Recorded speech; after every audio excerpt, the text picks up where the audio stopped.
What's up everybody, my name is Gabe Deem and this is the Reboot Nation, a channel dedicated to helping people recover from porn related problems, whether that's addiction or sexual dysfunction, and raising awareness on the entire topic. Now this video in particular is going to be a Q&A video that I make once a month for my Patreon supporters, where they can ask me any question that they want in regards to recovery or the topic in general. If you would like to support me on my mission of raising awareness and keeping my recovery community free at rebootnation.org, please consider supporting me, or if you would like your question answered, check out patreon.com/GabeDeem, and I hope y'all enjoy the video. And my patrons, thank you for the support. Much love. Bye. Alright, first question.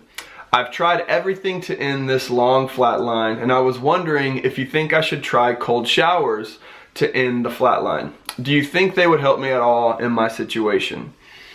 Possibly. There are tons of benefits to cold showers, and I actually took one right before I started this video so I would have more energy. Studies have shown they can increase your alertness, that they increase your respiratory rate, your heart rate, and your metabolism for a period of time.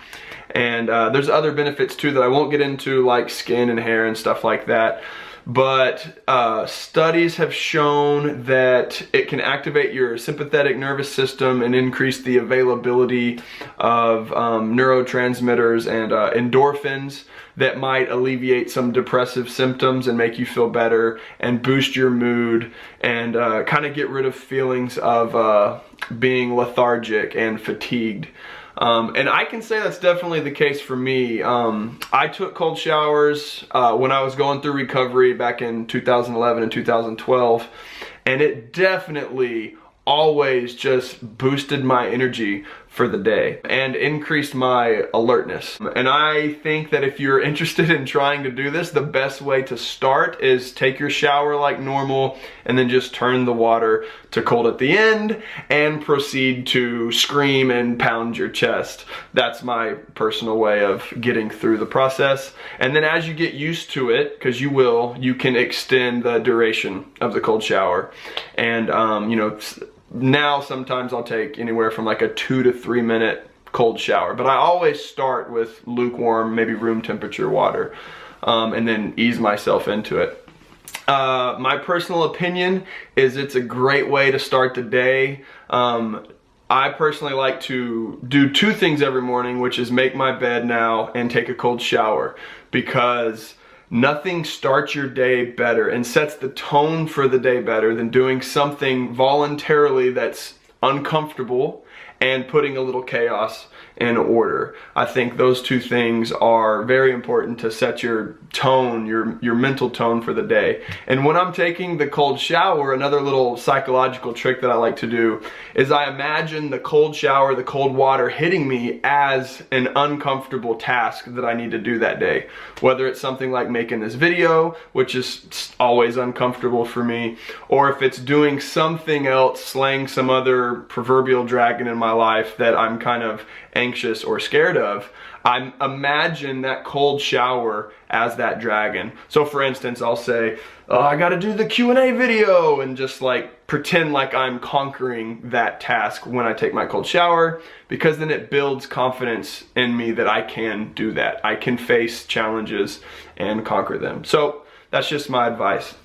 Now, will it help with the reboot? Will it help with the actual flatline? I can't say. I know that anything that decreases stress and decreases the amount of withdrawal symptoms, anything that decreases that is going to help get you out of the flatline. And anything that increases your mood and puts you in a better place, that might increase neuroplasticity and your brain's ability to rewire, anything like that is beneficial. So I do think cold showers can help. In fact, I just highly recommend cold showers for everyone. I think that it trains your brain to face your fears voluntarily. and it's a great way to start the day. Another thing I did late in my recovery was I started intermittent fasting and fasting, which is going a period of time without food. And now if you're thinking about trying that, obviously make sure you're healthy, consult your doctor, make sure that's okay to try. But what I did is went to the cabins in the woods with my cousin and uncle for a couple days, and we just read books and listened to podcasts. It was basically a dopamine detox before it was the cool thing to do. I think I read 2 or 3 books and listened to countless podcasts, and it was just such a good experience. And I know it had a pretty profound effect on me, because the first day back after I started eating again, I had 2 wet dreams in the same night. So I don't know what that means, but I do know that something was going on neurologically. And I highly recommend trying occasional fasting, because it did seem to increase my mental focus and motivation and energy. So that's another thing that I might recommend trying. But again, make sure you're healthy enough with your doctor to try it. All right, next question is from Jazz. What's up again, Jazz? He asked, in a video I watched of yours, you stated there are around 40 research papers in relation to porn addiction. Has there been any new papers out recently? Yes. There are now 54 neuroscience-based studies that support the porn addiction model, and 30 commentaries and reviews of the scientific literature that support porn addiction, according to top behavioral addiction experts in the world. 9 new studies came out last year that support the porn addiction model, and one of my favorites, for example, is called Draps et al. 2020, and it is titled Gray Matter Volume Differences in Impulse Control and Addictive Disorders. It found evidence for the addiction-related brain change hypofrontality, where you make poor decisions. Specifically, it found a decreased volume of gray matter in the prefrontal cortex and the anterior cingulate cortex. The study compared the brains of porn addicts, gambling addicts, and alcoholics, and reported that the affected, addicted individuals with CSBD, gambling disorder, and alcoholism, compared to healthy controls, healthy participants, showed smaller gray matter volumes in the left frontal pole, specifically in the orbital frontal cortex. The study also reported that the more severe, or I'll read the quote, higher severity of compulsive sexual behavior disorder symptoms was correlated with a decreased gray matter volume and the right anterior cingulate gyrus. Put simply, the worse the porn addiction, the greater the brain changes. If you'd like to skim the important findings of those 9 recent studies that came out within the last year, go to yourbrainonporn.com, click on the research tab, go to the main research page and click on the neurological studies, and then scroll down. They're in chronological order for y'all's viewing convenience. Thanks, Gary. And check them out. All right, Jazz also asked, although porn is easily accessible now, it seems that it can be a bit more difficult to access, for example, using blocking software. However, due to the huge rise of internet access, do you think porn could just be banned, more difficult ways to access it? I don't think it's possible to completely ban porn from viewing or sharing. That ship has sailed, and honestly, I wouldn't want to be on that ship anyways. I'm pretty libertarian, and I don't trust people to control what consenting adults can share with one another. Now, I am for making it harder to access, especially for minors. So I'm for age verification, and I think you can take what gambling sites have done, for instance, and they've made it really hard for underage people to gamble, because you have to prove that you're an adult, whether you have your own credit card or a driver's license number or something like that. Now, I also know the pushback to age verification is privacy and the government having your identity, and then hackers can see what you've been watching. All that jazz can be very problematic. So I think just having something you could buy cash if you prove your age, like show your driver's license, pay cash or whatever for a anonymous identification number, then you can come home and enter the number, and one-time entry, that device that you enter the number on can access porn. Something like that. A little complicated, but it's necessary, in my opinion, to keep minors safe from accessing porn sites. So I do think, although it is complicated and nuanced, I think that people much smarter than myself can figure it out where adults can still have access to it, but we do a better job of protecting kids. Do I think it should be banned? No, because just like prohibition with alcohol, that doesn't work, and I wouldn't want it to happen anyways, because like I said, whoever's in control of what information can be shared is very dangerous. And I think the focus should be on education.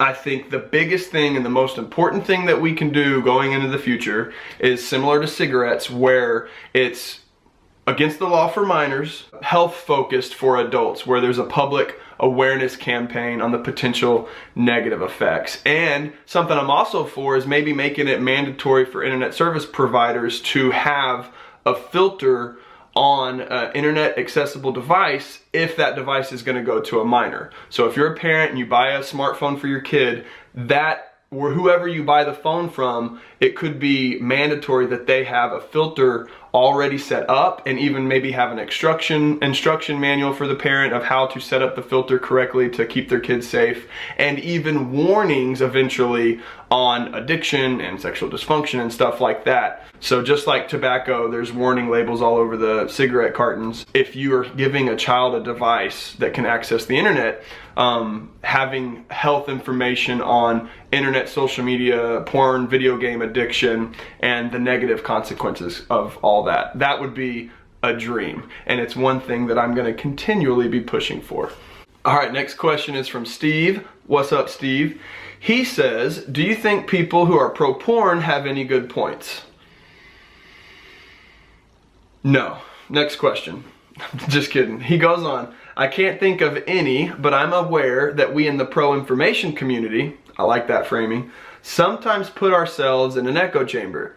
I also think it's important to steel man rather than straw man arguments you disagree with. I completely agree with you there. You want to be able to articulate your opponent's arguments and be able to refute them.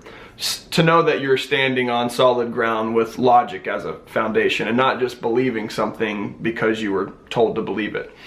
And I think, to answer your question, they have arguments with grains of truth in them sometimes, and they make the mistake of making that a blanket statement. So for example, they'll say shame is the real problem and porn addiction isn't a real thing, it's just shame that drives your use. And so, if you look at that, that's something that sometimes is true. There are people that develop addiction or compulsively use porn because they have this strong shame around sexuality, and they use that as a relief or to numb the pain. I like to say there's two types of addicts though, and here's the problem with that claim of shame, is that some people turn to porn in pursuit of pleasure, and another type of addict turns to porn and to relieve pain. So there's the pleasure pursuers and the pain relievers. And there are atheists and agnostics that have porn addiction, and they will tell you that they have no moral opinion at all about porn until they developed a dependency or addiction, or they realized it screwed themselves up mentally or physically. And so that's the problem. It's easy to refute. No, shame is not always the problem. Simply seeing shocking and surprising and novel things on porn sites, novel images and videos, is enough to increase anxiety and feelings of shame after you watch and get off to something that you escalate into that in and of itself can make you feel gross and disgusted. There was actually a survey of no-fappers that found that many of them had escalated into content they once considered disgusting or repulsive, and that they didn't have shame around their porn use. So they were watching stuff that was disgusting and they still didn't have any shame about it. So again, that refutes that myth. And there are others, but to answer your question, yes, sometimes they have some truth. like they'll say the problem is compulsivity and not an addiction, but neurologically a compulsion to use X is no different than an addiction to X. I like to differentiate addiction and compulsion, where compulsion is always like relief, like it could be skin picking or checking a locked door, and addiction always has that hedonic reward component. But again, these are all semantic games that they like to play, but in reality, it's just the grain of truth thing that you can refute. So no, I don't think they have any solid points when you really steel man them. All right, next question is from Sorry Not Sorry, and he says, I'm over 300 days into the reboot. First off, can we get some W's in the chat, because that is awesome. Congrats. He goes on, since my girlfriend and I are trying to get her pregnant, I completely lost my mojo. The pressure for deliver, perform has control over me, and I feel nothing anymore. I'm not sure why this happens. It worked before that like normal for a while now. Are there any ideas to handle the pressure to perform for us addicts? For the psychological part, I'm meditating, that's good, a lot, and I think about what's going on in my mind. I'm not sure if this has to do with PMO. I wish it would not, because I work so hard against that addiction. Yeah, so there's definitely some things that will help an addict with performance pressure, stress, anxiety, and libido. My first piece of advice would be have brutally open, honest conversations with your partner. I know for me personally, being open during the most painfully awkward, embarrassing situations and scenarios ended up leading to some of the most beautiful moments in our relationship that actually increased intimacy and increased the bond and trust we had with one another. If you're not sure about how to go about having the awkward conversation about sex and whatever the case may be, seek out a couples counselor or someone that you consider wise and trustworthy that y'all wouldn't feel awkward opening up to and having a guided conversation. But outside of communication, which is really super important and will take that weight off your shoulders, make sure you're doing all the classic things that are proven to help with stress, anxiety, like making sure you're maintaining a healthy diet, making sure you are exercising regularly and have a consistent sleep routine, and then also keep doing the meditation. I like Wim Hof's guided breathing meditation, the Wim Hof method. You can look it up on YouTube. I've been doing that in the mornings too, and it's been helping me. And then I'd focus on what you can do and take away any expectations. One way to go about doing this is focus on the physiology rather than what's on your mind. Focus on physical sensation rather than mental ruminations. That is a good way to get your mind off yourself and what's in your head and how scared you are of performing, or maybe this won't happen or maybe that won't happen. Focus on the physical act of sex and pleasing your partner, and if you've laid that foundation of removing expectations and just going with the flow, and I know that's hard to do, but that communication can help get you there, then you'll be in a better place. But when you're all in your mind, it becomes a self-fulfilling prophecy. So open communication to lay the foundation, and then focus on what you're able to do and remove the expectations, and whatever happens, happens. I think if you follow that, you'll be on your way. And I also want to read you a comment from a partner of a porn addict to give you an example of how being vulnerable and having that open conversation can help your partner be a teammate with what you're going through and help you get through the stress and anxiety and take that weight off your shoulders. It can be really beautiful despite the fact that it's super embarrassing and awkward at times. This is a good example. Listen to what this partner had to say. Speaking of sensitivity, I'm going to make a disclosure on his part because it was kind of a milestone in his recovery process in its own right. A week or so ago, we were, making out, and he came in his pants. It was actually kind of beautiful in and of itself. What that showed is that it's working. His brain has successfully rewired certain circuits and increased the amount of receptors available to receive the neurochemicals floating around in there. I mean, we knew it was working, and it wasn't like we needed that to happen to recognize that making love to each other has become exceedingly more and more amazing. but it was definitive, solid evidence that very profound changes had occurred in his brain. Years of damage have been reversed. It was proof, a moment of reckoning. Something clicked and we both understood.